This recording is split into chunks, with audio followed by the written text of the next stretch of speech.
माँ जैसी मेरी प्यारी सासू माँ सुबह 10 बजे तक सोने वाली और बार बार उठाने पर भी थोड़ी देर और सोने दो ना कहने वाली शालिनी आज भोर को 6 बजे ही उठ गई थी। इतना ही नहीं, उसने सबके लिए चाय बनाई, पेपर लेकर आई, बगीचे में पानी दिया और पापा को सुबह मॉर्निंग वॉक के लिए भी उठाया। सभी लोग शालिनी को बड़ा आश्चर्य से देख रहे थे। सभी का एक ही हाल था, शालिनी तुम क्या कर रही हो? शालिनी ने धीरे से जवाब दिया, 3 महीने हो गए हैं मेरी शादी तय हुए, वहाँ पर कौन करेगा? मेरे आगे पीछे घूमने वाला कौन होगा? वहाँ तो सब मुझे ही संभालना होगा। बस इसलिए आज से शुरू कर दिया। घर की बेटी को इतना समझदार देखते हुए सबको खुशी हो रही थी और साथ साथ बुरा भी लग रहा था। बुरा लगने जैसी बात भी थी, क्योंकि अब वह हमेशा के लिए उनको छोड़कर उसके ससुराल जाने वाली थी। 1 और महीना बीत गया और आखिरकार शालिनी की शादी हो गई। वह अपने ससुराल आ गई। सुबह समय पर जाग पाएगी या नहीं, इसी विचार में वह रात भर सो नहीं पाई। सुबह होते ही उसने नहाया और पूजा की और खाना बनाने की तैयारी करने लगी। वह सोचने लगी कि आज खाने में क्या बनाया जाए जो बड़े और बच्चे दोनों को पसंद आए।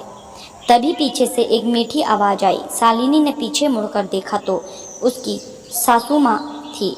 अरे बेटा, इतनी जल्दी क्यों उठ गई? शादी की भाग दौड़ में थक गई होगी, ऊपर से घर वालों की याद भी आती होगी, और मैं जानती हूँ रात को ठीक से सो भी नहीं पाई होगी।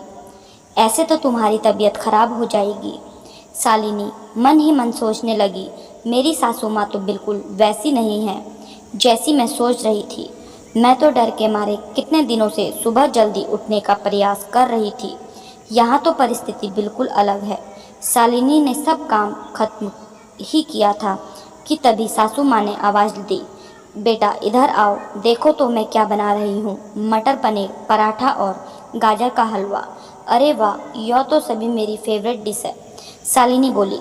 उसे तो कुछ समझ में ही नहीं आ रहा था। उसे लग रहा था जैसे यह सब सपना है। शालिनी को एहसास हुआ कि यह सपना नहीं, सच है। सासू माँ ने कुछ कहा, शालिनी सुन नहीं पाई। वो थोड़ी डर गई।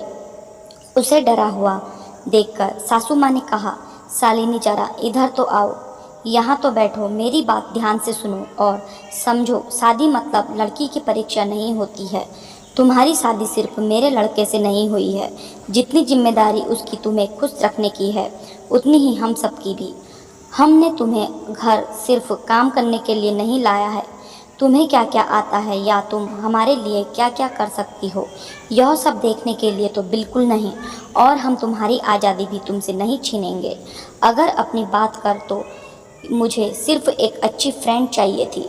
मैं बिल्कुल नहीं मानती ही कि बहू ने सुबह सुबह जल्दी उठकर पूजा पाठ करना चाहिए, और मैं यह भी नहीं मानती कि बहू को बहुत अच्छा खाना पकाना आना चाहिए। शादी का मतलब तुम्हारे सपनों का बलिदान बिल्कुल भी नहीं हो सकता, बल्कि मैं तो कहूँगी कि शादी का मतलब तुम्हारे सपनों को और ज़्यादा ऊंची उड़ान देना और होना चाहिए। हम सब हमेशा तुम्हारे साथ हैं, हर दिन हर पल। शालिनी की शादी को अब 10 साल बीत चुके थे। इन 10 सालों के सफ़र में उसने जो अनमोल रिश्ते कमाए थे, उनमें से एक थी माँ। जी हाँ, वही सासू माँ जो अब उसकी माँ बन चुकी थी। शालिनी ने अपने जीवन में काफ़ी उतार चढ़ाव देखे थे, लेकिन उसके मन में यह सोच बहुत पक्की बैठी हुई थी कि जब भी उसके लड़के की शादी होगी और वह घर में बहू लाएगा, तो भी अपनी सासू माँ की तरह ही अपनी बहू के साथ व्यवहार करेगा।